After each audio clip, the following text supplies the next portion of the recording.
संत रामपाल जी महाराज एक ऐसे महान संत जिन्होंने अपनी सतभक्ति, तत्व ज्ञान, करुणा और सेवा के बल पर समाज में नई मिसाल कायम की है।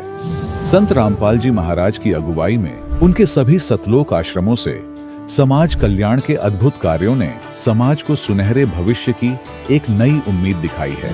संत रामपाल जी महाराज से नाम दीक्षा लेने के बाद लाखों लोगों की लाइलाज बीमारियां जैसे कैंसर, एड्स आदि ठीक हुई। संत जी के ज्ञान से प्रेरित होकर उनके अनुयायियों ने लाखों यूनिट रक्तदान किया। संत जी ने लाखों बहन बेटियों का दहेज मुक्त विवाह करवाया।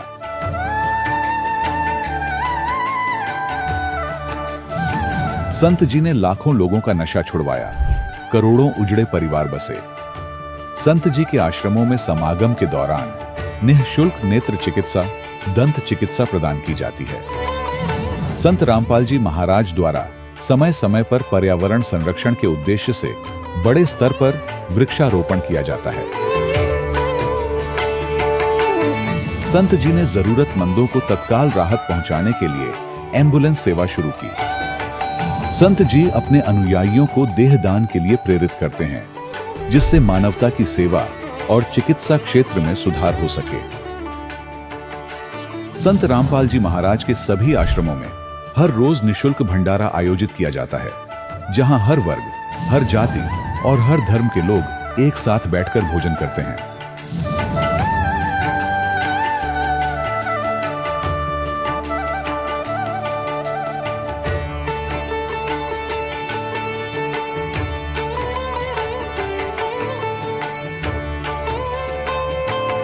संत रामपाल जी महाराज के आश्रम में हजारों बुजुर्गों को सम्मान और प्यार के साथ जीवन जीने का अवसर मिलता है।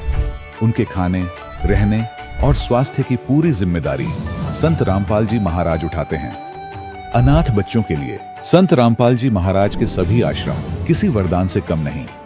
यहाँ उन्हें शिक्षा, संस्कार और भविष्य के लिए बेहतर अवसर प्रदान किए जाते हैं। चाहे बाढ़ हो, भूकंप या महामारी, संत रामपाल जी महाराज और उनके अनुयायी हमेशा ही जरूरतमंदों के लिए सबसे आगे खड़े रहते हैं।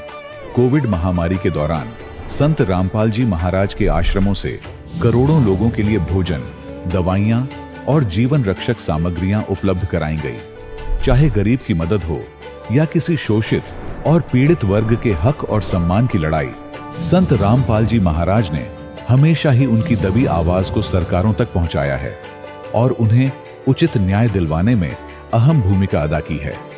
समाज में आध्यात्मिक और सामाजिक मूल्यों के प्रति जागरूकता लाने में संत रामपाल जी महाराज हर कदम पर मानवता के सच्चे सेवक साबित हुए हैं। संत रामपाल जी महाराज का जीवन हमें सिखाता है कि सच्ची सेवा वही है जो निस्वार्थ भाव से की जाए। आइए हम भी इस महान सेवा के कार्य में इस महान संत से जुड़ें और संत रामपाल जी महाराज से नाम दीक्षा लेकर अपने जीवन को धन्य बनाएं।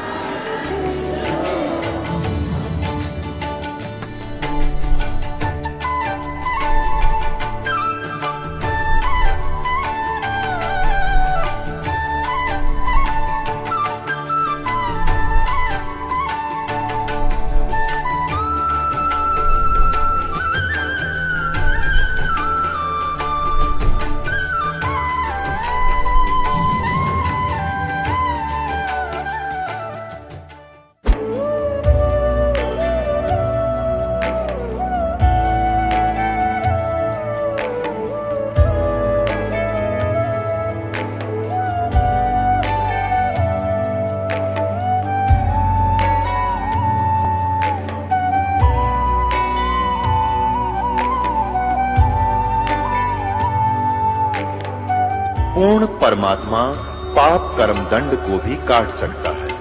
अभी तक जिस भी संत व महापुरुष से मिले, उन्होंने यही बताया कि पाप कर्म फल भोगने से ही समाप्त होगा। वो प्रभु कौन है जो पाप कर्म को काट देता है, वो काल के बंधन से छुड़वा देता है। उसका क्या नाम है, पूजा की विधि क्या है? कृपया अवश्य सुनिए जगत गुरु तत्वदर्शी संत रामपाल जी महाराज के अमृत वचन। दर्शकों, ये कहानी है कोरबा, छत्तीसगढ़ के निवासी आकाश दास जी की। आकाश जी को पहले गठिया रोग था, जिसके कारण उनका जीवन दुखों से भर गया था। रोजमर्रा के काम भी मुश्किल हो गए थे। फिर एक दिन उन्होंने एक पूर्ण संत की शरण ली और नाम दीक्षा प्राप्त की। उनका रोग समाप्त हो गया और उनका जीवन बदल गया। लेकिन उन्होंने एक बड़ी भूल कर दी। उन्होंने भक्ति में मर्यादा का पालन नहीं किया और परिणाम स्वरूप एक भयानक हादसा हुआ। उनका जबड़ा टूट गया और उनकी हालत गंभीर हो गई। परंतु समर्थ परमात्मा ने उन्हें बचा लिया। इस हादसे ने उन्हें सिखाया कि भक्ति में मर्यादा का पालन कितना अनिवार्य है। यह प्रसंग हमें सिखाता है कि भक्ति मार्ग में मर्यादा और नियमों का पालन ही सच्चे सुख और मोक्ष का मार्ग है। तो आइए अब स्वयं सुनते हैं आकाश दास जी की कहानी, उन्हीं की जुबानी। नमस्कार सर। नमस्ते। क्या नाम है आपका? आकाश दास महंत नाम है सर। आकाश दास जी, आप कहाँ से हैं? मैं कोरबा जिला छत्तीसगढ़ राज्य से हूँ। आकाश जी, संत रामपाल जी महाराज जी से आप कब जुड़े? मैंने सर लगभग 2013 के लास्ट एंडिंग ईयर में लिया है। सर, संत रामपाल जी महाराज जी से जुड़ने से पहले आप क्या भक्ति साधना करते थे? सर, हम पहले से ही कबीरपंथी हैं, तो हम दामाखेड़ा से जुड़े हुए थे। तो पहले से ही कबीरपंथी है, तो कबीर जी की ही साधना करते थे। लेकिन कबीर जी द्वारा बताए गए अनुसार नहीं करते थे। सर, आपने बताया कि आप पहले से ही कबीरपंथी हैं, तो फिर संत रामपाल जी महाराज जी की शरण में जाने का क्या कारण बना? सर, मेरा 2012 में एक बीमारी लग गई थी मुझे। शरीर में गठिया बात कहते हैं जिसे, जोड़ों जोड़ों में दर्द उत्पन्न होते थे, जिसके लिए मैं जब तक पेन किलर नहीं खाता था तब तक मैं ना चल पाता था, ना ही मतलब कुछ भी गतिविधियां नहीं कर पाता था। यहाँ तक कि कपड़े पहनने में भी मुझे ना बहुत ही परेशानी होती थी, बहुत तकलीफ़ होती थी। और जब तक दवाई का असर रहता था तब तक मैं तो चल फिर पाता था। उसके बाद मैं ना पेन किलर के सहारे ही मतलब चल फिर पाता था। इतनी कष्टदायक बीमारी थी वो। लेकिन धीरे धीरे जब जानकारी मिली, और मेरे पिताजी पहले से ही जुड़े हुए थे संत रामपाल जी महाराज जी से, तो उन्होंने बोला कि एक बार इन्हें लेकर चलते हैं संत रामपाल जी महाराज जी के पास भी, इनके भी तकलीफ़ दूर हो जाए करके। इसलिए वहाँ जुड़े भगत जी। ये दिसंबर में जुड़े हैं लगभग 2013 संत रामपाल जी महाराज जी से। सर, संत रामपाल जी महाराज जी से जुड़ने के बाद क्या आपको कोई लाभ भी मिले? लाभ तो अनेकों मिले हैं भगत जी, जिसमें से मैं कुछ बताना चाहूँगा। जो गठियाबात की बीमारी थी, जिसके लिए मैं बहुत ही ज़्यादा असहनीय पीड़ा होती थी, दवाई के द्वारा ही मैं चल फिर पाता था। और जब संत रामपाल जी महाराज जी के शरण में जैसे ही गया और नाम दीक्षा ली, उनके द्वारा बताए गए मंत्रों का साधना किया, उसके बाद में संत रामपाल जी महाराज 3 दिन के सत्संग होते थे, जिसमें वो ये आशीर्वाद भी देते थे। संत रामपाल जी महाराज सत्संग खत्म होने के पश्चात तो लाइन में लगकर जब मैंने उनसे आशीर्वाद लिया, और जिस दिन से उन्होंने मेरे ऊपर सिर पर हाथ रख के बोला कि ठीक हो जाएगा बेटा, आप भक्ति साधना करिए, बस ये बोला। और उसके बाद से जब मैं पेन किलर खाने के मतलब बाद ही मैं चल फिर पाता था, कुछ गतिविधियां कर पाता था। वो संत रामपाल जी जिस दिन से मुझ पर आशीर्वाद की कृपा बरसाई, तब से आज तक भगत जी वो उस बीमारी का नामो निशान नहीं है। और उस दिन के बाद से ही मुझे किसी भी प्रकार की आज तक ना एक भी पेन किलर खाने की ज़रूरत नहीं पड़ी है भगत जी। उसी प्रकार दूसरा लाभ ये हुआ कि नाम लेने के बाद में मैं तो ठीक हो गया, लेकिन उसके बाद किसी कारणवश मैं नाम ना खंड हो गया। तो उसके बाद क्या है, मेरा 2015 में एक्सीडेंट हो गया। एक्सीडेंट होने के बाद में ये जो दोनों जबड़े हैं, जबड़ों में मेरा यहाँ प्लेट लगा हुआ है। तो जब मेरा एक्सीडेंट हुआ, उसके बाद में जब मैं एससीएल में थे पिताजी, तो एससीएल का जो हॉस्पिटल है उसमें मेरे को भेज दिए। यहाँ से 100 किलोमीटर दूर कोरबा से बिलासपुर भेज दिए। तो बिलासपुर में वो सर्जन नहीं थे हड्डी वाले, वो छुट्टी पर थे। तो वहाँ से रिटर्न मुझे कोरबा भेज दिए। उस दिन का समय पूरा निकल गया एक दिन, फिर अगले दिन मुझे वो बिलासपुर में ही दूसरे हॉस्पिटल में रिफ़र किया गया। तो 2 दिन ऐसे ही निकल गया। तीसरे दिन मुझे रेस्ट दिया गया। चौथे दिन मेरा इलाज हुआ। उस इलाज के दौरान तो बहुत तकलीफ़ हुई। फिर उसके बाद में मैं लिक्विड ही लेता था, कुछ भी खा पी नहीं पा रहा था, लिक्विड पदार्थ ही लेता था। तो जब गुरु दर्शन के लिए हम जब गए, 1 सप्ताह बाद ही गुरु दर्शन में जाना था, आश्रम में जाना था, बरवाला आश्रम में।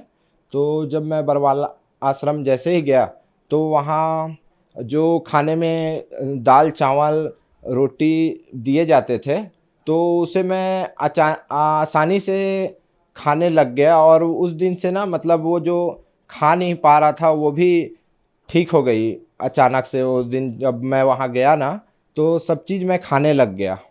जब जबड़े में जब चोट लगा था उस समय घर वालों ने जब एक्सीडेंट के बाद में प्रार्थना लगाई गुरु जी से कि नाम दीक्षा लेने के बाद भी इस तरह के कैसे हो गया परमात्मा जी करके। तो बताए वहाँ से आदेश आया गुरु जी का। इनका आखिरी दिन था उस दिन। इनका गुरु जी ने अपने तरफ से जीवन दान दिया है और उम्र बढ़ाई है करके ऐसा आदेश आया। तब से मैं किसी प्रकार की ना गलती करता। अब परमात्मा द्वारा संत रामपाल जी महाराज द्वारा बताए गए नियम पर ही चलता हूँ और उस नियमों का कभी उल्लंघन नहीं करता।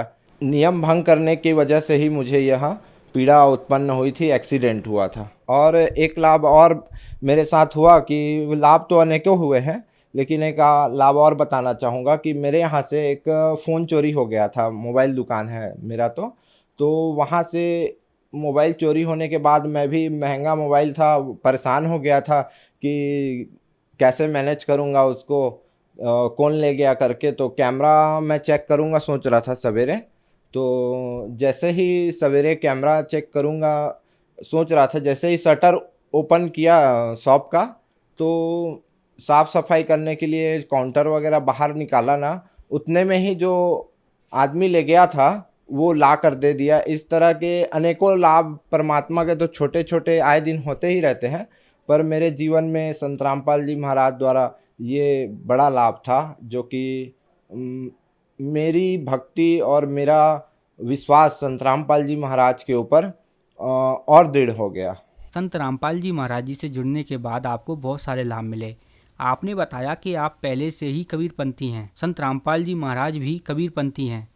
तो इन दोनों पंथों में, संत रामपाल जी महाराज और दामाखेड़ा पंथ वालों में आपको क्या भिन्नता नजर आती है? संत रामपाल जी महाराज और दामाखेड़ा पंथ वालों में एक मेरे को भिन्नता नज़र आई कि वह संत रामपाल जी महाराज जो कबीर सागर में जो कबीर जी द्वारा बताई गई सद भक्ति सद साधना है और जो गुप्त मंत्र है उनके बारे में उन्होंने कबीर सागर के माध्यम से हमें प्रमाणों सहित जो नाम है सत साधना है उसके बारे में हमें जानकारी दी है। और दामाखेड़ा वाले में जो भक्ति साधना थी उससे ना हमारे घर में और ना हमारे ऊपर किसी भी प्रकार के लाभ, ना चमत्कार, किसी प्रकार की इस तरह के लाभ ना हुए थे और साधना ही गलत था। जब संत रामपाल जी द्वारा हम जुड़े, उनके द्वारा बताए गए मार्गदर्शन में और उनके द्वारा भक्ति विधि बताई गई है उसमें जानकारी जब मिली हमें, तब हमें पता चला कि सत साधना तो यही है करके जानकारी हुई। सर, संत रामपाल जी महाराज जी की शरण में जाने के बाद आपको बहुत सारे लाभ मिले। तो जो दर्शक आज आपको टीवी पर देख रहे हैं वह भी संत रामपाल जी महाराज जी से जुड़ना चाहते हैं तो कैसे जुड़ सकते हैं? जी, संत रामपाल जी महाराज जी से आज के समय में नाम दीक्षा लेना बहुत ही आसान है। उनके सत्संग अनेकों चैनलों पे प्रतिदिन आते हैं और नीचे में पीली पट्टी चल रही होती है और उस पर हमारे इंडिया में हर स्टेट में नामदान सेंटर खुले हुए हैं। वहाँ के नंबर और वहाँ का एड्रेस आपको नीचे दिए गए पट्टी में जो नंबर दिए गए हैं इसमें कॉल करके आप सभी उनके नाम दीक्षा कहाँ मिलेगी, आपके शहर में कहाँ पर नामदान केंद्र है, इसकी जानकारी आपको प्राप्त हो जाएगी। धन्यवाद सर। जी सत साहिब। दर्शकों, अभी आपने सुने संत रामपाल जी महाराज से दीक्षा प्राप्त करके सुखी हुए भक्त के अनुभव। अब देखिए जगत गुरु तत्वदर्शी संत रामपाल जी महाराज के मंगल प्रवचन। तो ये है उसके पाने का एक प्रोसेस है और प्रोसीजर है, ये इंस्ट्रूमेंट है उसको प्राप्त कराने के। ये इनकी पूजा नहीं कर रहे, हम इनको तो प्रयोग कर रहे हैं। तो ये जितने मंत्र हैं ये इन भगवान उस पूज्य वस्तु को पाने के लिए हमारी साधना के शस्त्र हैं। शास्त्र ये शस्त्र हैं, हमारे मंत्र हैं। तो इसमें जैसे पाइप लाए हैंडपंप लगाने के लिए, ये तो प्रथम मंत्र की कमाई से आपको लाभ हुआ। फिर बोकी, ये है सतनाम। इस बोकी को मारेंगे नीचे से, फिर बाहर मिट्टी निकालेंगे, फिर मारेंगे, फिर निकालेंगे, और पाइप साथ साथ चलेगी। तो जो सतनाम है ये श्वास उश्वास के 2 मंत्र का है। इस 2 मंत्र के जाप का आपने तब तक साधना करनी है, जैसे बोकी का काम उस समय तक है जब तक वो पानी जल तक ना पहुंच जाती पाइप। अब पाइप पहुंच गई जल तक नीचे पृथ्वी में, और यदि उसके ऊपर हैंडपंप नहीं लगाया तो अब पाइप भी व्यर्थ है। नीचे लोअर कर दी, वो भी व्यर्थ है। अब उसके ऊपर हैंडपंप लगाया जाएगा, और हैंडपंप की भी पूजा करनी पड़ेगी, सेवा, उसको घुमाना हिलाना पड़ेगा, तब वो पूज्य वस्तु मिलेगी जल। तो ये जो पाइप लाए हम खरीद कर, ये तो प्रथम मंत्र का लाभ समझो। और सतनाम का जो जाप है 2 अक्षर का, ये बोकी समझो। ये इसका काम ये होगा। यदि सारनाम नहीं मिला तो वो बोकी भी, पाइप लोअर की हुई भी व्यर्थ गई। तो कंप्लीट स्पिरिचुअल जो way of worship, method of worship है, वो कंप्लीट हमने प्रयोग करना पड़ेगा, तभी वो वस्तु प्राप्त होगी। तो मूल जो सतनाम का जो 2 अक्षर का मंत्र है, वो तो श्वास उश्वास से जाप करना है। उसने तो पाइप पहुंचा दी पानी के तक एंड उसका। अब सार शब्द जो है, सार नाम आदि नाम, वो हैंडपंप है ऊपर का मशीन, वो लगाई जाएगी, फिर वो पूज्य वस्तु रोज प्राप्त होगी, कितना निकाल लियो। तो इस प्रकार परमात्मा प्राप्ति होगी पुण्यात्माओं। वो स्पिरिचुअल नॉलेज दास के पास है, आओ और ग्रहण करो।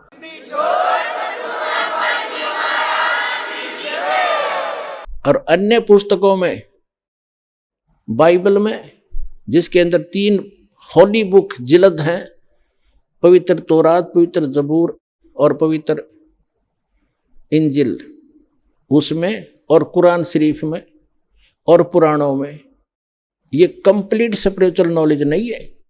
कंप्लीट स्पिरिचुअल नॉलेज जो सूक्ष्म वेद के अंदर है। जैसे मुसलमान भाई 5 वक्त की नमाज करते हैं, और ईसाई भाई प्रार्थना करते हैं, और हिंदू भाई नित्यनेम करते हैं, एक गीता का अध्याय कर लिया प्रतिदिन, या वेद के 2-4 मंत्र डेली पढ़ लिए, ये तो केवल एक ज्ञान यज्ञ है। 5 यज्ञ होती हैं, एक यज्ञ से भी काम नहीं चलेगा। जैसे मुसलमान भाई क्या करते हैं, एक तो 5 वक्त की नमाज करते हैं या कुरान शरीफ का पाठ करते हैं, ये ज्ञान यज्ञ है। एक वे सजदा करते हैं, ये केवल प्रणाम यज्ञ है। और रोजा करना ये किसी शास्त्र में नहीं है। रोजे करना जो, जैसे गीता अध्याय नंबर 6 के श्लोक नंबर 16 में लिखा है कि अर्जुन, ये योग न तो अधिक खाने वाले का और न बिल्कुल ना खाने वाले, यानी रोजा रखना सुबह से लेकर शाम तक ना खावा, तो उसका ध्यान उस रोटियां पर आकर भगवान बना रहता। आपने खूब करके देख रखा है। इस दास ने 25 वर्ष हनुमान जी के व्रत रखे थे, मंगलवार के, बचपन से लगा था, 10-12 वर्ष का। अब सारा दिन व्रत रखना जरूरी, 12 बजे के बाद खाना खाना, तो 12 बजे तक रोटी याद रहा करती। हनुमान जी तो शाम में रोटी खाए पाछे याद आया करता। खाना खाने के बाद दिल कराया करता है हनुमान चालीसा कर लूं। तो जिसको कोई अभाव है किसी वस्तु का, वो भक्ति नहीं कर सकता। तो इस प्रकार ये जो व्रत हैं, ये गीता जी में रिजेक्ट किए हैं कि ना तो घना खाने वाले का और ना बिल्कुल ना खाने वाले का, और न ही घना जागने वाले का, लोग दिखा बैठा रहे, और ना ज्यादा सोने वाले का, ये कभी सफल नहीं होता। इसके लिए क्या बताया है कि प्रथम अंजल संयम राख है, योग युगत सब सतगुरु भाख है। सतगुरु बतावेगा ये सारी योग युक्ति। अंजल संयम करे, खाना खावे अवश्य खावे, इतना भी नहीं खावे दड़ी पक्का खा लिया फिर कड़ाई टूटे नींद आवे, और इतना भी नहीं खावे कि आँख मुछीरे कति कंडे में हो जा शरीर। रोटी खाओ अवश्य खाओ, ज्यादा नहीं खावे, जीने के लिए खावे, खाने के लिए नहीं जीवे, एक नियम है इसका। कहते सतगुरु बताएंगे ये सब योग युक्ति। अब जो प्रसंग चल रहा है कंप्लीट करते हैं इसको 2 मिनट के अंदर। अब तो ना तो पवित्र बाइबल में जो तीनों बुक है उनके अंदर, और ना कुरान शरीफ में, ना पुराणों में इस परमात्मा के पाने का कंप्लीट स्पिरिचुअल नॉलेज नहीं है, और ना वेद और गीता में। तो कंप्लीट स्पिरिचुअल नॉलेज है वो सूक्ष्म वेद में है, जिसको जो गॉड गिवन है, जो तत्व ज्ञान है वो दास के पास उपलब्ध है। उसके अंदर कंप्लीट स्पिरिचुअल नॉलेज है। पूरा विश्व आओ अपना कल्याण करवाओ। बोलो सतगुरुदेव की जय।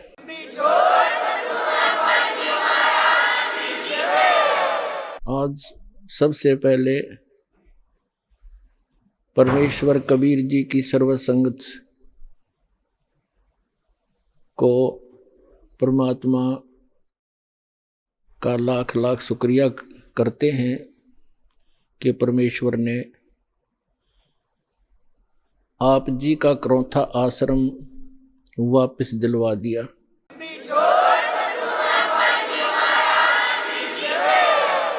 न्याय मिला, भले ही देर से मिला। कहते हैं सत्य को कुछ दिन दबाया तो जा सकता है, मिटाया नहीं जा सकता। आज हमारा वो सर्व गंध हट गया, जो दुष्ट लोगों ने अफवाहें फैलाई थी, हमारी छवि को धूमिल करने की चेष्टा की थी। हमारे सब बच्चों ने, सब भक्तों ने मिलकर परमात्मा के यथार्थ ज्ञान को अपने सब भाई बहनों तक पहुंचाया, और जनता को सच्चाई का पता लगा। और आप देख रहे हैं कैसे उमड़ उमड़ कर परमात्मा के बच्चे सतलोक आश्रम बरवाला में दीक्षा प्राप्त करने के लिए आ रहे हैं। परमात्मा कहते हैं कि भगत बीज पलटे नहीं, चाहे आए पड़ो सो झोल, और जय कंचन बिष्टा पड़े घटे नता का मोल। यदि सोने को, गोल्ड को टट्टी के अंदर डाल दिया जाए, उसकी कीमत कम नहीं होती। जिसको पता लगता है कि गोल्ड है, उठाकर साफ करके और अपनी तिजोरी में रख लेता है। तो पुण्यात्मा, हमारे ऊपर जो गंध डाला था, आज जनता को पता चला कि सोने के ऊपर ये दुष्ट लोगों ने कूड़ा करकट डाल दिया था। आज साफ होने पर पता चला कि who is Rampal, who is Kabir God, और क्या था सतलोक आश्रम क्रौथा की सच्चाई।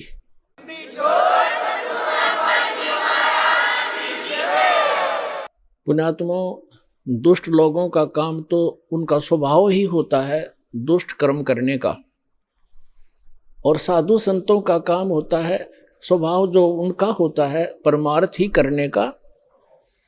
और कबीर साहब ने हमें शिक्षा भी दी है कि जो तोकू काटा बोवे ताको बो तू फूल, तो हे फूल के फूल हैं वाह को है त्रिशूल। हमें परमात्मा कहते हैं कि आपको यदि कोई कष्ट देता है, आप उसको कुछ ना कहो, परमात्मा पर छोड़ो, फिर देखना वो उसका कैसा रिजल्ट आपको देगा। जो तोकू काटा बोवे वाको बो तू फूल, और तोहे फूल के फूल हैं वाको है त्रिशूल। वो तो विधान है परमात्मा का, जो जैसे कर्म करेगा उसको फल तो मिलेगा ही मिलेगा। अब पुण्यात्मा कहते हैं संत न छोड़े संतता, कोटिक मिलो असंत। साधु भक्त अपना स्वभाव नहीं चेंज किया करते, बदला नहीं करते, चाहे कितने असंत दुष्ट लोग उनसे कितना ही बुरा व्यवहार करते रहे, वो भगवान पर विश्वास रखने वाले होते हैं। जैसे 12 जुलाई सन 2006 को क्रोथा कांड उन्हीं दुष्ट लोगों ने किया था जो अभी 9 अप्रैल सन 2013 में उन्होंने अपनी जात फिर दिखा दी जनता के सामने। वह सच्चाई आ गई कि ये कितने अच्छे लोग हैं और कितने झूठे हैं, कितनी अफवाह फैलाई थी। यही कारण उस दिन था और वही कारण ये 9 अप्रैल को इन्होंने करके दिखा दिया। पुण्यात्माओं, आप परमात्मा पर विश्वास रखना। संत साधु कभी किसी का बुरा नहीं सोचते, ना करते और ना ही सोचना चाहिए। परमात्मा से कोई चीज छुपी नहीं है। यदि हम भगवान से डरने वाले हैं और हम परमात्मा कबीर जी को परमात्मा मानते हैं तो भगवान भगवान वाले काम किया करता है। आपने बहुत शांति रखनी पड़ेगी। उन दुष्टों का तो नाश होया पड़ा है, उनका तो पतन हो रहा है। वो चाहते हैं कि आपका भी नाश कर दें झगड़ा वगड़ा करके। आपने जो संयम दिखाया 9 अप्रैल सन 2013 में क्रोथा के अंदर, मेरी आत्मा गदगद कर दी। बच्चों, तुमने साधुता दिखाई।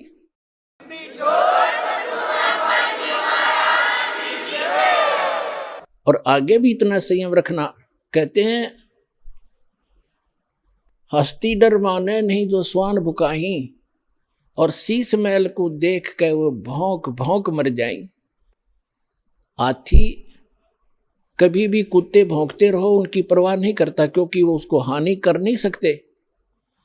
और जो कुत्ते होते हैं वो अपने दोष अपने जैसा ही, शीशे के महल में कहीं शीशे का महल बना हो, वो उस दर्पण के अंदर, उस शीशे के अंदर अपनी शकल देखकर सामने वाले को एक दुष्ट विरोधी मानकर वो कुत्ता अपनी ही परछाई सामने जो तस्वीर दर्पण में दिखती है उसकी तरफ भागता है भौं भौं करके कि तुझे मार डालूंगा, तू गंदा कैसे आ गया यहाँ पर। और वो होता है उसका स्वरूप। तो कहते हैं वो कुत्ता उस शीशे के महल में अपनी ही शकल देख देख कर भौंक भौंक के मर जाएगा। इसी प्रकार जो दुष्ट लोग हैं वो अपना गंध साधु संत और भक्तों में अपनी ही परछाई देखा करते हैं। चोर को चोर ही नजर आते हैं, संत को संत ही नजर आते हैं। एक चोर किसी शरीफ व्यक्ति के घर पर रुक गया यात्री बनकर। अब उस शरीफ व्यक्ति ने उस चोर को अपने घर के बीच में सुलाया, एक नेक आदमी मानकर। घर वाला सो गया निश्चिंत होकर के, खाना खुना खिला के, और चोर रात्रि में चोरी करके चला गया। अब उस नेक व्यक्ति को, वो स्वयं नेक था, उसको चोर दिखाई नहीं दिया वो, और एक शरीफ व्यक्ति चला गया चोर के घर पे, यात्री रात्रि में रुक गया। अब वो चोर सारी रात जागता रहा कि कहीं ये रात ने तेरी चोरी ना कर ले। और वो शरीफ आदमी खा कर खाना सामने सोया था और सुबह आराम से उठा, और चोर सारी रात जागता रहा कहीं ये रात ने चोरी ना कर ले जा, क्योंकि उस शरीफ व्यक्ति में वो दुष्ट चोर अपनी ही परछाई देख रहा था, अपना ही दोष देख रहा था। तो इसी प्रकार दोस्त हम इस दास का विरोध कर रहे हैं, और उस दास पर जो ऐसे आरोप गंदे लगाए झूठे, वो स्वयं ही ऐसे थे। और पुण्यात्माओं, आप देख रहे हो क्रोथा आश्रम सरकार के पास रहा 7 वर्ष, उसको लुटवा दिया, करोड़ों की संपत्ति भक्तों के दान का नाश करवा दिया, सारा लुटवा दिया। और आज परमात्मा ने हमें क्या दे रखा है। और जो ऐसा बताते हैं, सुनने में आ रहा है कि जो उस परमात्मा के सच्चे स्थल से कोई सामान उठा कर ले गया था, उनका सर्वनाश होने जा रहा है।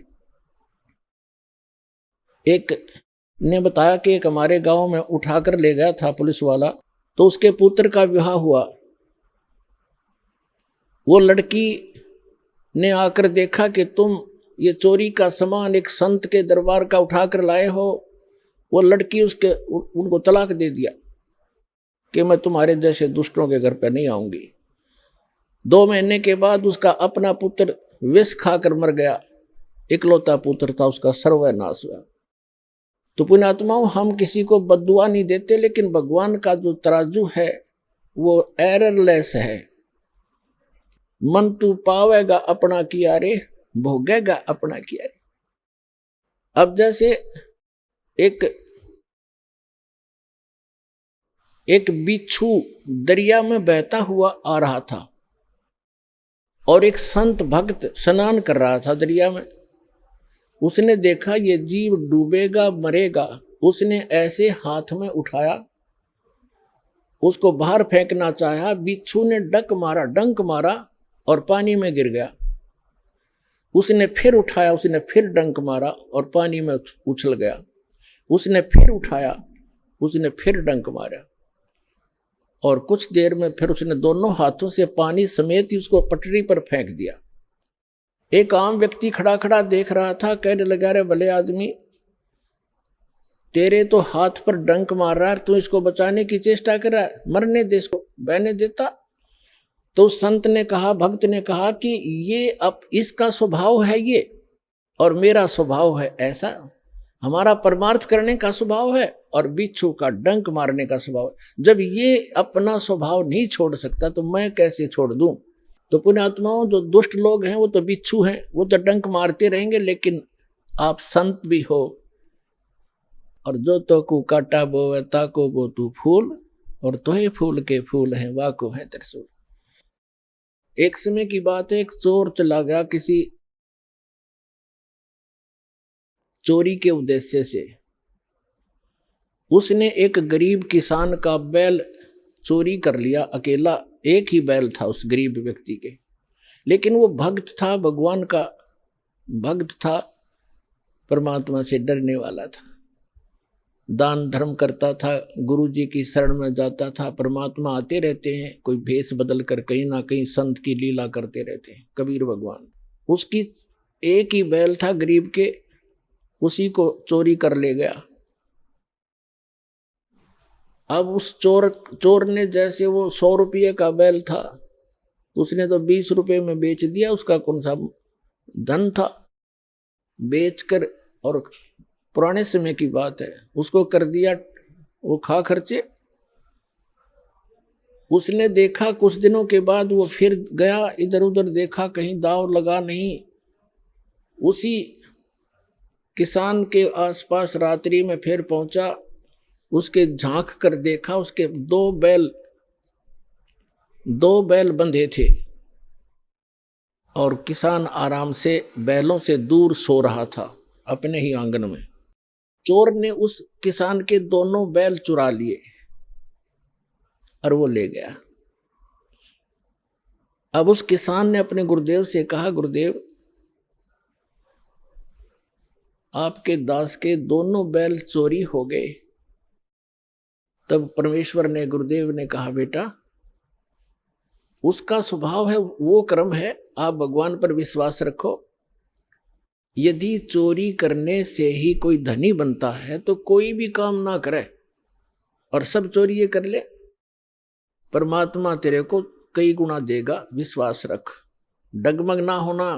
कहते सत ना छोड़े सूरमा, सत छोड़े पतजा, और सत के बांधे लक्ष्मी फिर मिलेगी आप।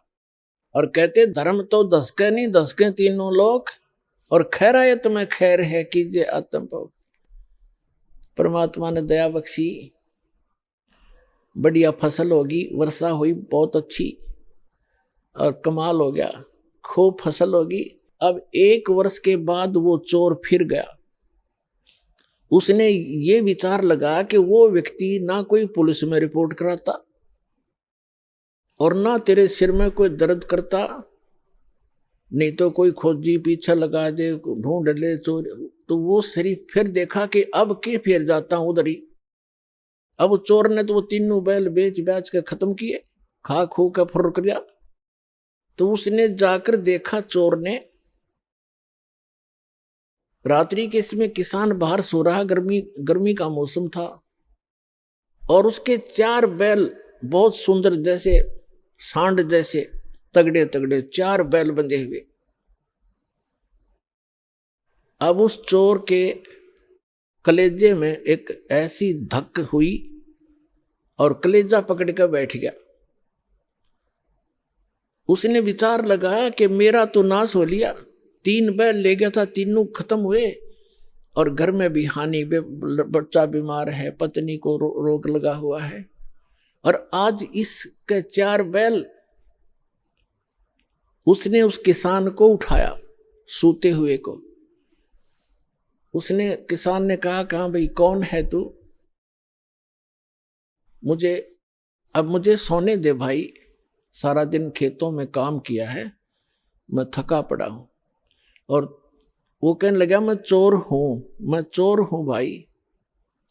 किसान कहने लगा, भाई कोई बात नहीं, आप अपना काम करो, मुझे डिस्टर्ब ना करे, सोने दे, वक्त से उठना है, आप अपना काम करो, जो जिस काम आए हो। तो चोर कहता है कि भाई मेरे से वो काम अब होता ही नहीं, मैं कर नहीं सकता उस काम ने, एक बार उठ ले तू, एक बार खड़ा हो ले।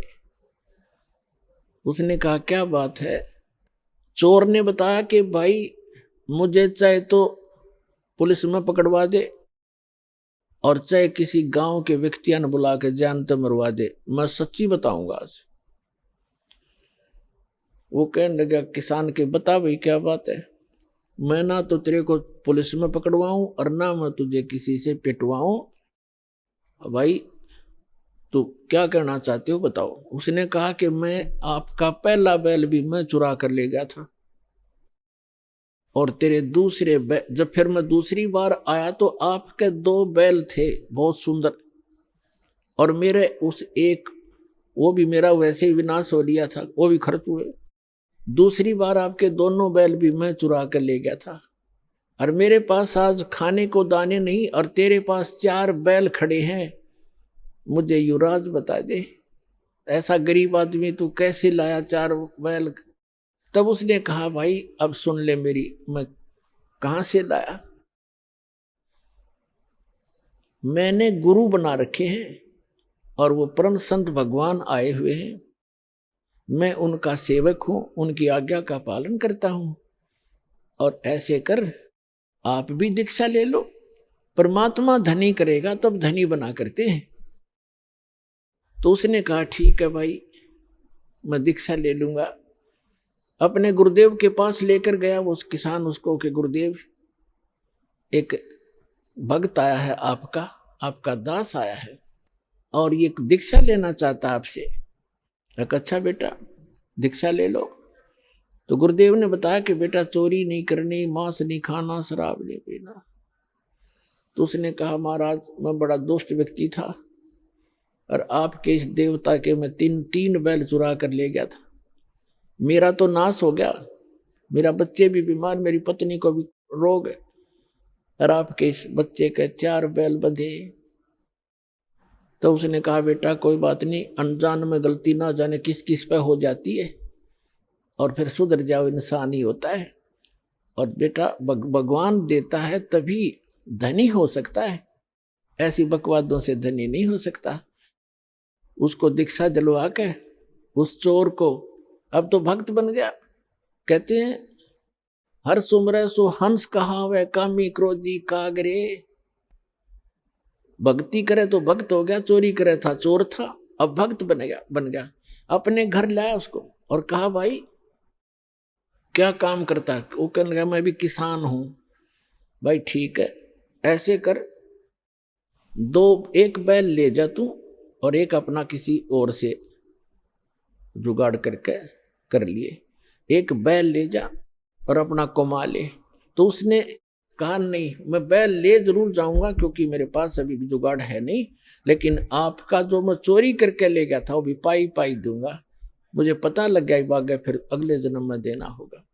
तो पुण्यात्माओं, ये करौथा आश्रम जो है उसमें करोड़ों की संपत्ति थी बच्चों के दान की।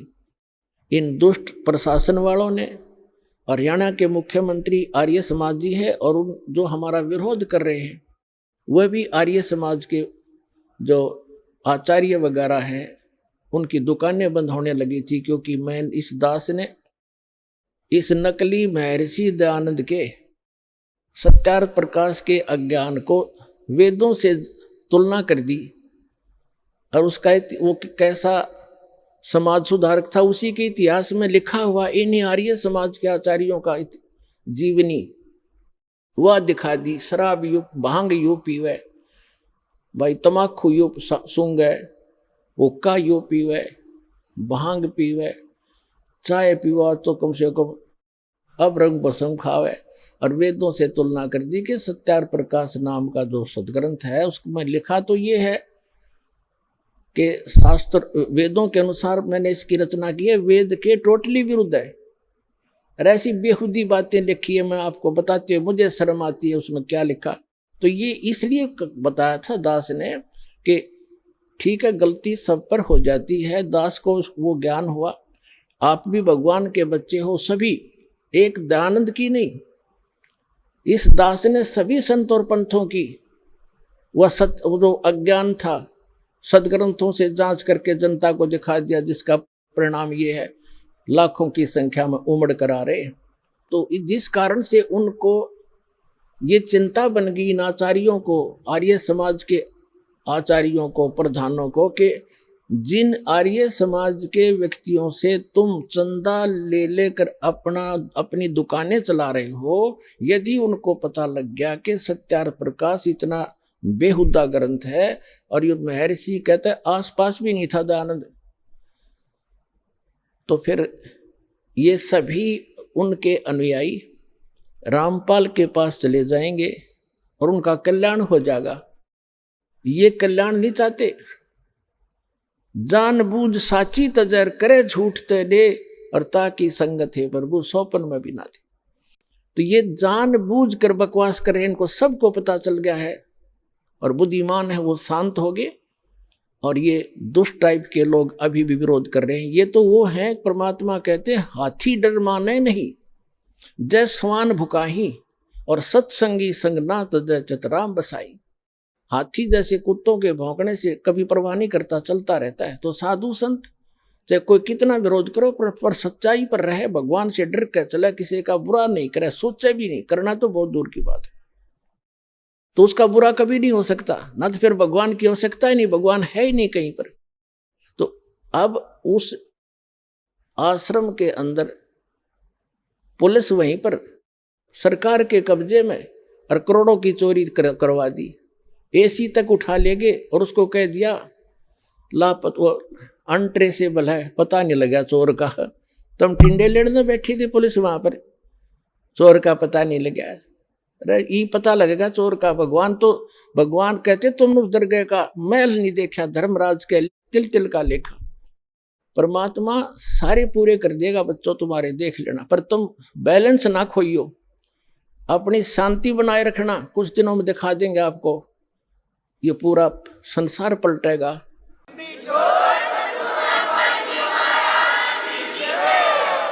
और परमात्मा ने उससे 4 गुना तो यहाँ दे दिया आश्रम, और मध्य प्रदेश के अंदर इससे भी दुगना आश्रम 22 एकड़ का MP के अंदर दे दिया, और उससे भी ज्यादा भर दिया। और पुण्यात्माओं, समर्थ का शरणाग हो, रंग होरी हो, कबू न हो ए काज राम रंग होरी हो। समर्थ की शरण में रहो, उसका कभी बुरा नहीं हो सकता। अभी आपने सुने संत रामपाल जी महाराज के मंगल प्रवचन। आइए अब सुनते हैं संत रामपाल जी महाराज से नाम दीक्षा लेकर सतभक्ति करके अद्भुत लाभ प्राप्त करने वाले अनुयायी के विचार। सत श्री अकाल। सत श्री अकाल जी। ਕੀ ਨਾਮ ਹੈ ਜੀ ਤੁਹਾਡਾ? अमरजीत दास सिंह। ਅਮਰਜੀਤ ਜੀ ਕਿੱਥੋਂ ਆਏ ਹੋ ਤੁਸੀਂ? ब्रह्मपुर पिंड गांव और जिला रोपड़। ਅਮਰਜੀਤ ਜੀ ਸੰਤ ਰਾਮਪਾਲ ਜੀ ਮਹਾਰਾਜ ਜੀ ਦੀ ਸ਼ਰਨ ਵਿੱਚ ਆਉਣ ਤੋਂ ਪਹਿਲਾਂ ਤੁਸੀਂ ਕੀ ਭਗਤੀ ਸਾਧਨਾ ਕਰਦੇ ਸੀ? मैं सिख धर्म बीस थी। 2002 में अमृतपान किया, दस्तार सजाई थी, बाणा पाया हुआ था, कृपान थी मेरे को 2.5 फुट दी। मेरी बेटी और बेटे की शादी हुई, मैं वही लिबास रखिया। 5 बाणियां का मैं पाठ करती थी, रात को 2:30 बजे मैं उठती थी, केश स्नान करती थी। मर्यादा इसमें इतनी रही कि भक्ति पावरफुल हुए। मेरी बेटी की शादी थी, मैं उस शादी विच भी बेटी दे जो खान पान सब कुछ बनया था, मैं कुछ नहीं खाया। 3 दिन मैं दुध पींदी रही कि मेरी इस मर्यादा च पंगता ना होवे। 52 मर्यादा थियां इस सिख धर्म विच। और रात के 2:30 बजे उठ के मैं पाठ करना सुखमनी साहिब का 5 बाणियां दा, और अपने नितनेम के बाद मैं 10 बजे फिर चल जाना, 12 बजे आना। मैं अपनी समाधि विच रहिंदी थी, ਉਹਦੇ ਵਿੱਚ ਮੇਰੇ पर बहुत बड़ी रिद्धि सिद्धि का प्रभाव पड़िया जी। फिर संगत विच गलबात होने लगी, फिर ਉਹਦੇ ਵਿੱਚ मैं 2013 ਵਿੱਚ ਸਾਰਿਆਂ ਦੇ ਪਿੱਛੇ ਹਟ ਗਈ ਕਿ ਨਹੀਂ ਮੈਨੂੰ ਪਰਮਾਤਮਾ ਹੀ ਚਾਹੀਦੇ। ਮੈਂ ਗੁਰੂ ਨਾਨਕ ਜੀ ਕੋਲ ਇਹ ਪ੍ਰਾਰਥਨਾ ਕਰਦੀ ਰਹੀ ਕਿ ਪਰਮਾਤਮਾ ਤੁਸੀਂ ਕਿਹੋ ਜਿਹੇ ਔਰ ਕਿੱਥੇ ਹੈ। फिर महाराज ने कुछ भी मैंने गुरु नानक जी ने कुछ नहीं दसिया, पर एक विश्वास रहा कि जन्म साखी पढ़िया कर तू, ਉਹਦੇ सारा कुछ तेनों पता लग जाना। मैं पढ़ी रही, ਸਿੰਘਾਂ ਕੋਲ ਜਾਂਦੀ ਰਹੀ, ਰੱਤੇ बड़े वाले संत कोल गई, उन्हें कहा बीबी घरी बैठ, डेरे विच ना जाई किते भी, तेनों अपने आप ही पता लग जाना। ਜਿਉਂ ਜਿਉਂ मैं भगती करती रही, ਉਹਦੇ ਵਿੱਚ मेरे संसार ते मन पिछे हटदा रहा और भगती विच मैं अगे चलती रही। ਸੰਤ ਰਾਮਪਾਲ ਜੀ ਮਹਾਰਾਜ ਜੀ ਦੀ ਸ਼ਰਨ ਵਿੱਚ ਤੁਸੀਂ ਕਿਸ ਤਰ੍ਹਾਂ ਆਏ? जी मैं सिख धर्म विच इतनी रंग चुकी थी ना भी मैनू संसार वाला कोई भी संत किसी तरह की मैनू कोई अंदर ते इच्छा नहीं थी कि सिख धर्म के उपर कोई संत है। मेरा बेटा जिस टाइम छुट्टी आया 15 दिन की, तो 6 तरीक को आया, 7 तरीक को ही पानी विच बह गया, 12 दिन बाद मिलिया। इन्ना बड़ा मेरे नाल हादसा होया और उसका मैं मुख भी नहीं देख पाई है, ਤਾਂ ਵੀ मेरा मन नहीं हटिया सिख धर्म ते। उसी तरह मर्यादा सी तो मैं बाणी करती रही, उच्चारण केशी स्नान करती रही, पर अंदर पाठ भी आरंभ था ग्रंथ साहिब का, पर मेरे मन च कोई फर्क नहीं पिया कि मेरे नाल इस धर्म विच इन्ना बड़ा बुरा मेरे सज़ा मिली। फिर जी मेरे 6 महीने बाद बेटे जाने के बाद 6 महीने बाद मेरा एक्सीडेंट होया। उस तो उपरंत मेरे मन च फर्क पै गया कि इन्हां संतां ने किसी तरह दे भी मैनूं रास्ता नहीं दिता है। मैं इन्नी मर्यादा विच भी रही और भगती भी की, बेटा भी चल गया। अब मैं एक विनती की गुरु नानक जी अगे कि गुरु नानक जी तुसीं ना मैनूं एक हिरदे 'च जख्म दिता, एक बाहर ते दिता। हिरदे विच तां जख्म मेरे पुत्तर दा गा भी वो 27 साल का था, मेरे अगे गया, और बाहर का जख्म तुसीं ये दिता भी मेरी हक भी बंद कर दी। इतना भयंकर एक्सीडेंट होया मेरा। उस दौरान ही इस प्रार्थना के बाद ही 6-7 दिन बाद मैनू फोन आंदा है रात को। फिर मैं फोन चक्या नहीं है, घर दे मुखी ने कहा भाई फोन देख लिया, कहते नहीं होना किसी रिश्तेदार का, पर अंदर कुछ मेरे दा कि कोई होर ही नंबर है। जब सवेर का टाइम होया मैं ही वो नंबर मिला दिता, नंबर कोई दिखते नहीं तो मैं ही मिला दिता, तो फोन बरमाले आश्रम च मिलिया। उत्थे फिर उस भगत ने कहा, मैनू ये नहीं पता भगत है, उन्हें कहा भी दसो भाई तुहाडा फोन आया।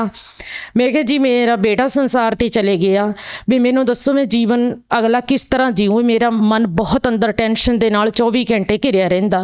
उन्होंने कहा अपना एड्रैस लिखाओ तुसीं, तुहानूं असीं ज्ञान गंगा पुस्तक भेजदे हैं और इस ज्ञान गंगा नूं पढ़ के देखना। इस पुस्तक विच तुहानूं अपने आप पता लग जाना कि संसार च रहना किस तरह है। उन्होंने ज्ञान गंगा पुस्तक 22 दिन दसी थी, 15 दिन बाद पहुँच गई, पर मैं ज्ञान गंगा पुस्तक के 2 ही पन्ने पढ़े थे, वो भी मेरे इन्ने समझ नहीं आई। अंदर तो इतनी तैयारी आत्मा ने पकड़ ली कि ये नाम दीक्षा लेनी है, पर ये पता नहीं था मैंने भी नाम दीक्षा लेके होना क्या है और किस जगह मिलती और अगे किस तरह गुरु जी ने सानू मंत्र देने, कुछ पता नहीं था। पर यही पता था कि मैं नाम दीक्षा लेनी है। परिवार वाला कोई मनने नूं तैयार नहीं था, यही गल कहते थे कि जिन्हों ने तेनों दसिया तो उहदे नाल ही चले जा।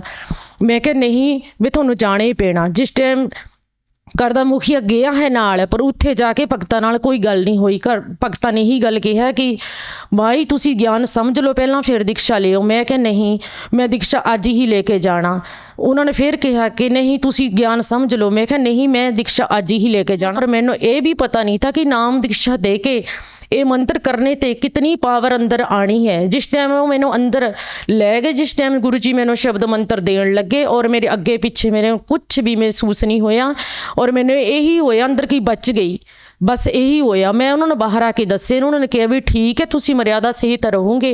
मैं उन्होंने कहा कि सिख धर्म विच 53-54 मर्यादा लगातार निभाने पैंदियां, नहीं तो नाम खंड हो जाता। मैनू ये मर्यादा बिल्कुल अच्छियां लगियां, मैं इन्हां विच ही चलना है। ਤੁਸੀਂ ਭੈਣ ਜੀ ਬਚਪਨ ਤੋਂ ਹੀ ਅਧਿਆਤਮਿਕ ਖੇਤਰ ਦੇ ਨਾਲ ਜੁੜੇ ਹੋਏ ਸੀ, ਬਹੁਤ ਸਾਰੀਆਂ ਸਾਧਨਾ ਕਰ ਰਹੇ ਸੀ। ਫਿਰ ਤੁਸੀਂ ਤੁਹਾਡੀ ਜ਼ਿੰਦਗੀ ਦੇ ਵਿੱਚ ਇੱਕ ਇੱਦਾਂ ਦਾ ਹਾਦਸਾ ਹੁੰਦਾ, ਇੱਕ ਪਰਿਵਰਤਨ ਆਇਆ ਕਿ ਤੁਸੀਂ ਸੰਤ ਰਾਮਪਾਲ ਜੀ ਮਹਾਰਾਜ ਜੀ ਦੀ ਸ਼ਰਨ ਦੇ ਵਿੱਚ ਚਲੇ ਗਏ। ਫਿਰ ਸੰਤ ਰਾਮਪਾਲ ਜੀ ਮਹਾਰਾਜ ਜੀ ਦੀ ਸ਼ਰਨ ਦੇ ਵਿੱਚ ਜਾਣ ਤੋਂ ਬਾਅਦ ਤੁਹਾਨੂੰ ਕੀ ਲਾਭ ਹੋਇਆ? ਗੁਰੂ ਜੀ ਦੀ ਸ਼ਰਨ ਜਾਣ ਤੋਂ ਬਾਅਦ ਮੈਨੂੰ ਬਹੁਤ ਲਾਭ ਹੋਏ। ਪਹਿਲਾ ਲਾਭ ਤਾਂ ਇਹ ਮਿਲਿਆ ਕਿ ਮੈਨੂੰ ਮੋਕਸ਼ ਦਾ ਮਾਰਗ ਮਿਲ ਗਿਆ, ਜਿਹਦੇ ਲਈ ਮੈਨੂੰ ਤੜਫ ਤੀ, ਮੇਰੀ ਇੱਛਾ ਸੀ ਕਿ ਮੈਨੂੰ ਕੋਈ ਐਸਾ ਗੁਰੂ ਮਿਲੇ ਕਿ ਉਹਨਾਂ ਨੂੰ ਮੈਂ ਬੋਲਦਿਆਂ ਨੂੰ ਦੇਖਾਂ। ਅਸੀਂ ਤਸਵੀਰਾਂ 'ਚ ਹੀ ਦੇਖੇ ਤੇ 10 ਪਾਤਸ਼ਾਹੀ, ਔਰ ਮੇਰੇ ਨਾਲ ਕਿਸੇ ਵੀ ਗੱਲ ਦਾ ਕੋਈ ਅੰਦਰ ਤੇ ਕੋਈ ਸਾਂਝ ਕਰੇ ਕਿ ਅਸੀਂ ਅਣਜਾਣੇ, ਕੁਝ ਪਤਾ ਨਹੀਂ ਹੈ। ਇਹ ਮੇਰਾ ਬਹੁਤ ਬੜਾ ਗੁਰੂ ਜੀ ਨੇ ਦਇਆ ਕੀਤੀ। ਸਾਨੂੰ ਇਸ ਰਸਤੇ ਦਾ ਪਤਾ ਲੱਗਿਆ ਕਿ ਮੋਕਸ਼ ਕਿਆ ਹੈ। ਇਹ ਅਧਿਆਤਮ ਗਿਆਨ ਮਿਲਣੇ ਤੋਂ ਬਾਅਦ ਮੈਂ ਇਤਨੀ ਖੁਸ਼ੀ ਹੋਈ ਜਿਸ ਦਿਨ ਮੈਨੂੰ ਨਾਮ ਮਿਲਿਆ ਕਿ ਗੁਰੂ ਜੀ ਨੇ ਮਨਾ ਕਰੀ ਵੀ ਕਿ ਨੱਚਣਾ ਨਹੀਂ ਹੈਗਾ, ਔਰ ਮੇਰਾ ਬੇਟਾ ਵੀ ਗਿਆ ਵਾ। ਇਹ 2 ਗੱਲਾਂ ਨੇ ਮੈਨੂੰ ਪਕੜ ਲਿਆ, ਨਹੀਂ ਤਾਂ ਮੇਰੀ ਆਤਮਾ ਇਤਨੀ ਖੁਸ਼ ਹੋਈ ਜਿਸ ਦਿਨ ਗੁਰੂ ਜੀ ਦਾ ਨਾਮ ਮਿਲਿਆ ਕਿ ਮੈਂ ਜ਼ੋਰ ਨਾਲ ਆਪਣੀ ਪੂਰੀ ਖੁਸ਼ੀ ਨਾਲ ਇਸ ਅੰਦਰ ਤੇ ਗਦ ਕਰਕੇ ਵੀ ਨੱਚੂੰ ਵੀ। परमात्मा मैनू ये आपने इन्नी सत भगती का जो रास्ता और मार्ग दिता, मंत्र दिते, तो सुने भी थे नहीं, कितनी असी पढ़े भी थे नहीं। फिर गुरु जी की कृपा नाल मैनू बहुत भयंकर बीमारी थी, फैटी लीवर दी। मैं अद्धा कप पानी का भी पींदी थी, वो मेरा पेट इन्ना बड़ा फुल जाता था, सोजा पै जाता था। बेटे जाने के बाद बहुत ही ज़्यादा शरीर फुल गया था। सारी जगह जाए असी, हरिद्वार दिखाया, चंडीगढ़ दिखाया, जो भी देसी इलाज है सारे, मोहाली सारे डॉक्टरों ने दिखा लिया। वो कुछ नहीं आता था, यही गल कहते थे तुसीं खाण पीण अपना सैट करो। वो सारा कुछ करके देख लिया जी। गर्म पानी पीने को कहा, वो भी करके देख लिया। और मूंगी की दाल तक उन्होंने मैंने पजा दिता कि मूंगी दाल ही खाओ, आप फुलका खा के नहीं सो सकते रात को। और जो प्रसाद है, कोई मिठी चीज़ है, किसी को टच नहीं करना, उसी दिन थोड़ा एडमिट होने पैना। उस दे नाल ही फैटी लीवर नाल ही इतनी बीमारी हो गई, सर्वाइकल और अंदर की मानस क्रिया इतनी कमज़ोर हो गई कि जिथे भी मैं चीज़ रखनी मैंने पता ही नहीं लगना कित्थे रखी। और कदे दरवाजे नाल मेरे पैर बज जाना, कदे सिर बज जाना, तुरने का भी मैंने पता नहीं लगना। उसने इन्नी भयंकर बीमारी ने रूप ले लिया। इन्ने टैसट कराए, किसी टैसट में कुछ ना आवे। फिर परिवार वाले भी कहते भाई इन्ना पैसा भी लग लिया, सब कुछ लग गया, तेरी भगती भी काम नहीं करी है, इन्नी भगती की है और इन्ना परहेज भी रख दी है, हुण तुसीं आराम नाल जिथे हैगे इत्थे ही रहण दो, बस अपने शरीर बारे ही सोचो भी क्या बनना इसका। पर परमात्मा ने इतनी कृपा की, इतनी कृपा की, अंदर इतना जज्बा दिता मेरे अंदर कि मंत्र करने के बाद ही 8-9 दिन बाद ही मैं फुलका भी खाण लग पई, खिचड़ी भी खाण लग पई। और जो फ्रूट थे अंदर मेरे इतना मतलब सांस नूं बंद कर देते, वो फ्रूट भी खाण लग पई मैं। दुध मैनूं इन्ना खतरनाक बैठता था कि अद्धा कप भी पी लवां तो उल्टी नाल उसे टाइम ही बाहर निकल जाना। दुध भी पीण लग पई। फिर गुरु जी की दया नाल प्रथम मंत्र विच ही परिवार च थोड़ा सुधार इस तरह आण लग्या कि उन्होंने महसूस हो गया परिवार वालियां नूं कि इसने जिद की इस नाम लेने वास्ते, कुछ तो है। फिर अपने कमरे च अलग पाठ करन जाते थे, जपजी साहब का रह रासदा, ਉਹਦੇ ਵਿੱਚ उन्होंने रुकावट पाना आपे शुरू करती, पाठ च जान नहीं लगे। फिर गुरु जी की आरती वाल ध्यान करन लगे और देखण लगे क्या करदी गुरु जी नूं, हमनी अग करदी क्या करदी, तो देखना शुरू किया। हौली हौली सारे कमरे विच आण लगे। 1 साल बाद फिर परिवार ने सारे ने गुरु जी की दीक्षा लई, मेरी बीमारी दूर हुई है। और ज्ञान विच जो भी किसी किस्म की गल का, कोई भी बाहर की गल करते थे, बड़ियां बड़ियां गल्लां करते थे, साडे गुरु ऐ करते, साडे गुरु ऐ, वो बोलना बंद किया। और सारा कुछ ही फिक्का लगन लगा कि ये कुछ नहीं है, ये जो समाज वाले दसदे है, बड़े बड़े महारिषि दसदे, भाई ये कुछ नहीं है, जो भी है गुरु जी कहा करते हैं। जीने दी राह दी पुस्तक विच गुरु जी ने जो भी दस्या है कि ये वेद शास्त्र पढ़ो इस तरह, तो फिर गुरु जी ने 721 पन्ने पर गुरु ग्रंथ साहब बारे जो लिखिया है, वो मैं अपने घर के मुखिया ने दस्या कि तेरा शक बहम है तो ये पढ़ के देख लै। प्राण संगली किसी भगत नूं कह के मैं बहुत दूर ते मंगाई, इत्थे मिलती नहीं थी पंजाबी विच, कि ये देखो गुरु नानक जी ने भी ये लिखा हुआ है कबीर साहब परमेश्वर है और संत रामपाल जी महाराज चोले च विराजमान है, कि आप पढ़ो सुनो। तो उन्होंने कहा मैंने रोज़ सुनाया कर, तो मैनू यकीन आना। कहते साडे बजुर्ग क्या एवं थे जोड़े इन्ने चिर दे इन्ना ग्रंथ पढ़ के इन्ना जीवन उन्होंने बतीत करता। मैं क्या एवं नहीं थे, उन्होंने पता नहीं लग्या मोक्ष बारे, उन्होंने पता नहीं लग्या। संत रामपाल जी महाराज मोक्ष दे कारण ही सानू ज्ञान दिया करते और कुछ नहीं है। फिर उन्होंने वो प्राण संगली जिस टाइम सुनी है तो उन्होंने मन च चाव आण लग्या कि साडे गुरु नानक जी लिख गए वे, तो असी ये देखिया नहीं ये ज्ञान है। फिर अगे अगे जाके फिर मतलब उन्होंने सेवा च भी मन लगाना शुरू किया। गुरु जी नूं समझण लगे कि सच ही परमात्मा है, नहीं तो सारे ये सोचते थे कि बेटे के गम विच पागल होके गुरु जी नूं परमात्मा बोले कर दी। सब दी सोच एक बराबर ही थी उस टाइम। जिस कमरे च मैं भगत जी आराम करती थी, उस कमरे च भी कोई आंदा नहीं था कि इसका दिमाग ठीक नहीं रहा।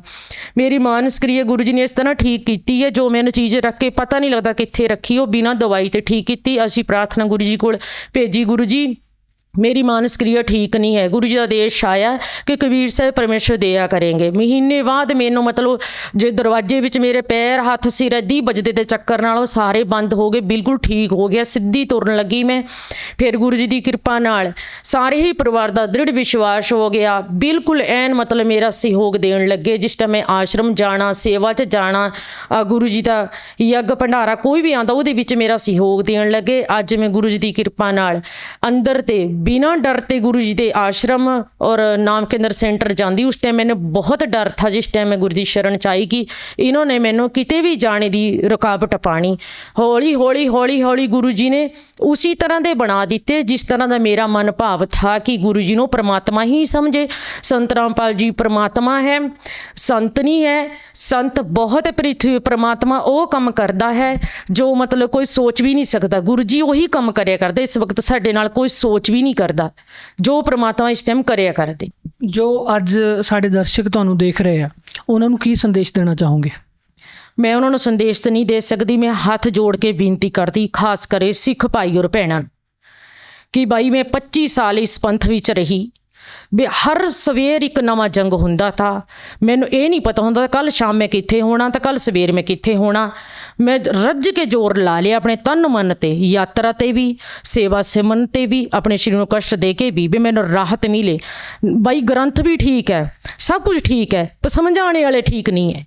ये मनो ना मनो, पर अपना ग्रंथ खोलो, उसनों देखो बिच क्या है, उन्होंने बारंबार पढ़ो। ओ भाई एडे बहुत सवा लाख दा रुमाला देंदे एक ग्रंथ पर, जिहदा दुख करोड़ों का ही है, उस दुख नूं सिंह नहीं जान सकते हैगे। मैं जिस दिन मेरा बेटा दरिया विच गया, रात नूं मैं 8 बजे मैंने खबर मिली है कि बेटा दरिया च चल गया। 8 बजे मैं केसगढ़ साहब जाके बैठी, किसी ग्रंथी ने नहीं मैंने पूछा बीबी तेरे नाल ये क्या भाना वरत्या, कहंदे दरवाजा नहीं खुल सकता हुण, दरवाजे बंद है। रात नूं 8 बजे बैठी उत्थे अरदासां करे दी मेरा बेटा मिल जाए, मैनूं चाहे उहदी लत्त बांह टुटी भी, चाहे वो बेहोश है, कुछ भी है, पर मैनूं शरीर मिल जाए उहदा और मैं तुहाडा सिंह बनाऊँगी। रात दियां भाई 8 बजे दियां अरदासां करे दी मैं केसगढ़ साहब, सवेर दे 6 बज गए। किसी ने किसी की मेरी कोई गल नहीं सुनी हैगी, और ना ही किसी पाठी ने मैंने कहा कि बीबी तू हौसला रख, तैनू को रास्ता मिलूंगा। मैं सब तो बड़ी ये बिनती कर दी है इन्हां सिंह भाइयों को कि तुसी बाणी पढ़दे तो किसी पर दया करो, उसका दर्द समझो।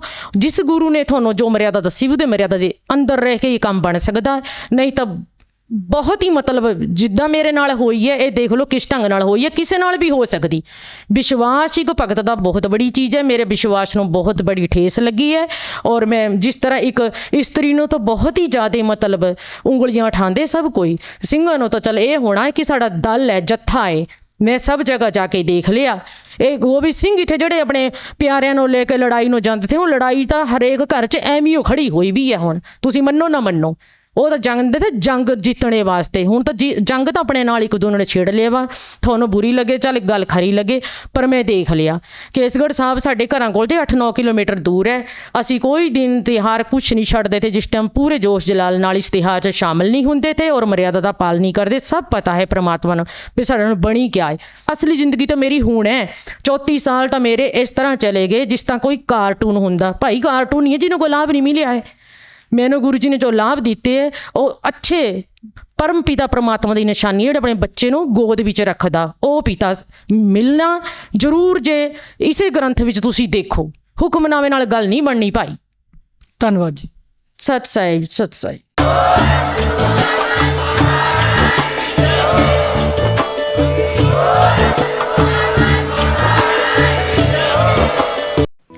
आप सुन रहे थे जगत गुरु तत्वदर्शी संत रामपाल जी महाराज के मंगल प्रवचन। अधिक जानकारी के लिए संपर्क करें।